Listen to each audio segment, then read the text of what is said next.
Birdie wants to do the toothpaste by self. It bloops out onto the floor. She wants to eat the toothpaste from the floor. She may not. She wants to clamp her teeth down on the bristles of the brush I'm maneuvering. This is annoying, and I tell her as much. She wants to suck on the washcloth I've used to wipe her grubby face. I let her. She wants to fish a dropped butterfly sticker out of the toilet with her hand. I don't let her. And by the time we're done with the evening's hygiene, it's all been too much for Birdie. Too much no, too much stop, and we approach something like a 6 on the tantrum scale. I get a little snot on my shirt, in my hair, but Birdie pulls herself together. If my evening were a novel or a Jaws movie, we might refer to this as foreshadowing, and there would be ominous music to terrify you about the next ruinous ambush. The real tantrum, the one you see slicing through the waves in the pointed shape of a fin, arrives a few minutes later when we're already pajama-clad and snuggled under the covers for bedtime stories. Laura Ingalls Wilder's The Long Winter, to be precise.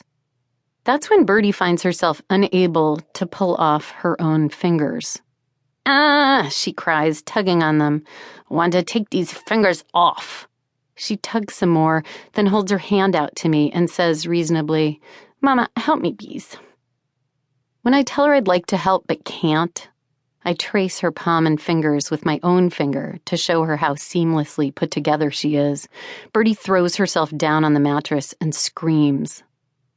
The technical term for what's happening to her is the last straw. She stands up again, still screaming, and with the tears rivulating down her sweet face and her mouth opened into that red cave of yelling, she looks like a Beatles fan in footy pajamas. "Fingers off!" She's shrieking and tugging on her hands, trying to remove her fingers like they're gloves.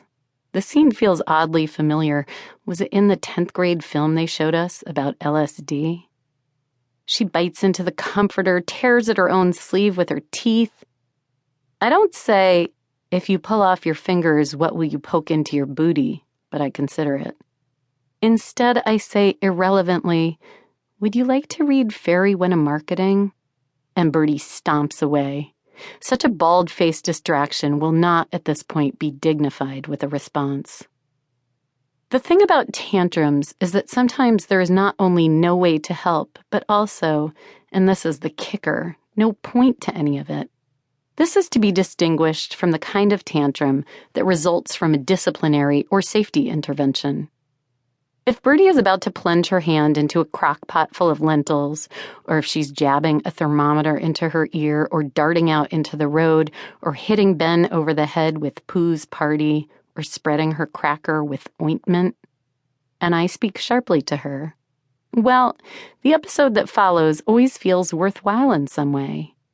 Sure, the kicking and screaming are inconvenient, and you may have to stand in the middle of the sidewalk, shrugging and smiling at the flinty passers-by, while your child flails a hole into the pavement with her snow boots. But righteousness is a raft you can cling to. An important lesson has been taught and learned, and yes, sometimes this learning is difficult and even ugly, but you really had no choice. But in the case of the attached fingers, there is no glint of a silver lining.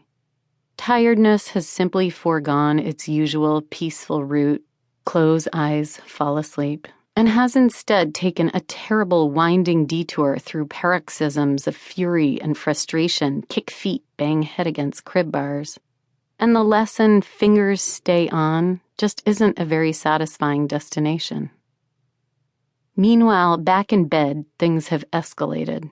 For instance, the word blood-curdling pops into my head, and I actually picture my veins clotting up with purple lumps while Birdie rages on. And still, this whole entire time, I'm trying to read Laura Ingalls Wilder to Ben. I'm reading loudly, of course, so that Ben can hear me over the hand-wringing din of his sister. It's all a little surreal. Because here on the one hand are Laura and Carrie in a different century, stumbling home through a perilous blizzard to their worried parents. These courageous, uncomplaining little girls in their petticoats and woolen tights. And over there on the edge of the bed, is this gigantic baby flinging herself around and pulling her own hair because of her...